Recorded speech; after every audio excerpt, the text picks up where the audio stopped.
exciting stop in the World Surf League Championship Tour, Round 2, Heat 7. An all-Brazilian matchup. Willian Cardoso, a rookie on tour, taking on Miguel Pupo, who's an injury replacement wildcard this year. Formerly full-time on the top 34 for many seasons. And now we'll get things started. Cardoso throwing down a solid layback power carve. Off the lip, but he can't hang on. Yeah, it sure is, Joe. You know, an ever-changing playing field, and Cardoso, well, he could have got off to an incredible start. A little bit off balance there on the takeoff, but geez, look at that. That was an incredible turn from Cardoso. Didn't quite connect with that lip there, came down with 0 speed, and out here you can't afford to do that. You need to project out and onto the flat, so a little bit of a hiccup there for Willian Cardoso. But that one turn, incredible. Sign of things to come maybe from the big fella, but solid surfing from him throughout this year. A lot more, volume coming through, so to speak. You can see Willian catching a wave right now, and you know what? There's a lot of water moving. Big hack off the top. The man throws so much water. It's so fun to watch it from out the back. You just see these huge Christmas trees flying up over the back, and the peaks are shifty, so there's a lot going on. I think there's a little leftover swell from yesterday, comboed up with a new swell coming through right now. The size getting bigger. Let's see what Miggy does. You miss out on the scoring potential. Jordy was telling me that the other day after getting through the opening round. He said if you're just 5 feet off the peak, you could turn a potential 8 into a 4-point ride, as we watch the quick transitions of Willian Cardoso. Well, looking at Miguel Pupo, looks like he's found himself a bit of a cave there on the takeoff. Trying to lock into the pit there. And Strider getting excited because there's a lot of energy out there, a couple of different directions. The hardest part is just making sure you're in the right spot at the right time. I just want to see that. Late takeoff for Pupo with the lip just landing on his heels. He'll recover to a big backhand floater off the top.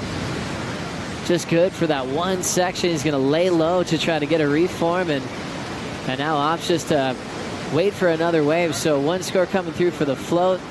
And last score coming through for Cardoso. We'll keep you posted on the number. Coast, where he'd had the win and then the runner-up finish, back-to-back finals, and then a 25th started off the year for Wilco. Catching up to Cardoso. Couple of clean re-entries on the forehand. He's loving these little racetrack rights. 3.67 on his wave previous. 4.17 start for the Panda. Pupo's last, the backhand float, 2.60. And he's chasing Willian. What happened on this one? What happened this wave got destroyed. I mean, have a look at that turn there. Just beautiful, clean, smooth surfing from Cardoso. Radical and powerful, and that's what the judges want to see.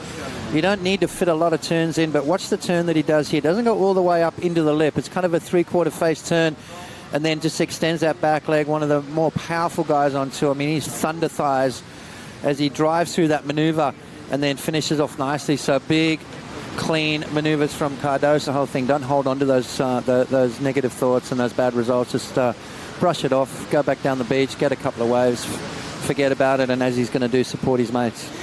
More waves on the way. Cardoso has been loving these rights. A lot of speed into that forehand hook. Winds up, second turn.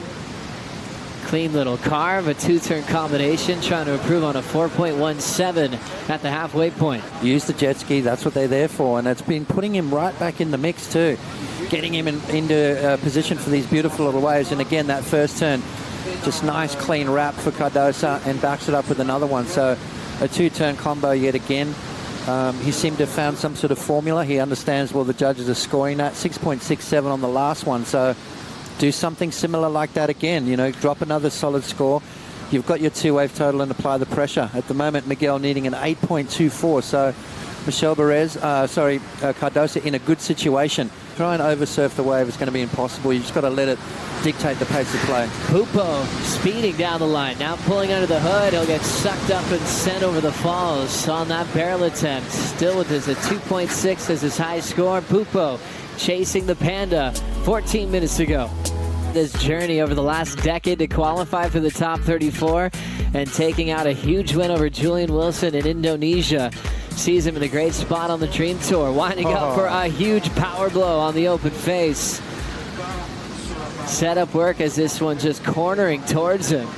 Allows him just to flow through the finish. That first turn's been so easy to watch.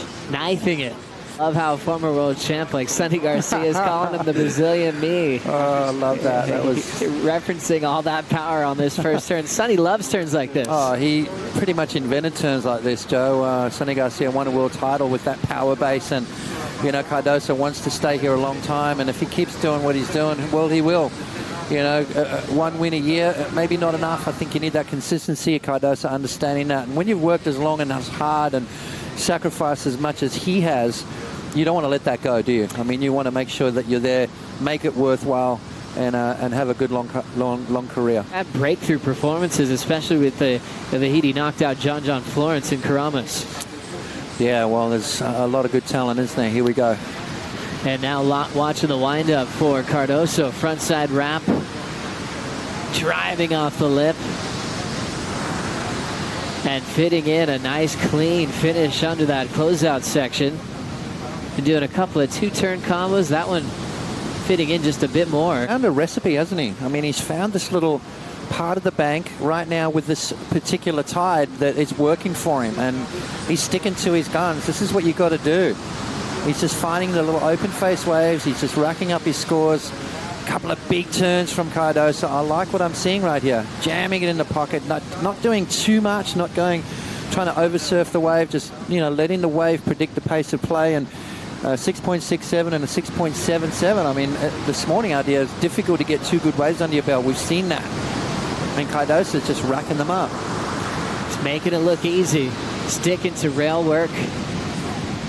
And he has a lot of choices coming to that finish, and it felt like he just wanted to keep that carve motion and kind of hitting that section early pot. All of a sudden find their feet and post a couple of good results and just qualify. So true. And that's why they quickly went back to the other system as we look at the layback power gouge from Cardoso under the hood.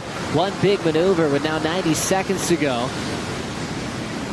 He wants to leave this heat with Miguel still needing two new waves. One major move here, Potts. Yeah, it's not going to go into his top two, but I love this turn from Willian Cardoso. Look at that, just hacking right into it. And, you know, he's found something that's working. And what that is he's not going right up into the lip, because what that's going to do is going to wipe off speed. He's doing that under the lip jam, but he's coming out with a lot of speed, and it's allowing him to get around the section into turn number two. So he's worked it out. He's found the recipe that works. He's stuck with it, and he's dropped some good scores. And that's what you love about pro surfing. Sometimes there's a new rule almost every year just to make it better and better. We'll close this thing out with Willian Cardoso, 6.67, 6.77, off and running into round three. Coming up next, the local favorite, Jeremy Flores, takes on Ian Gouvet at the Quiksilver Pro right after this.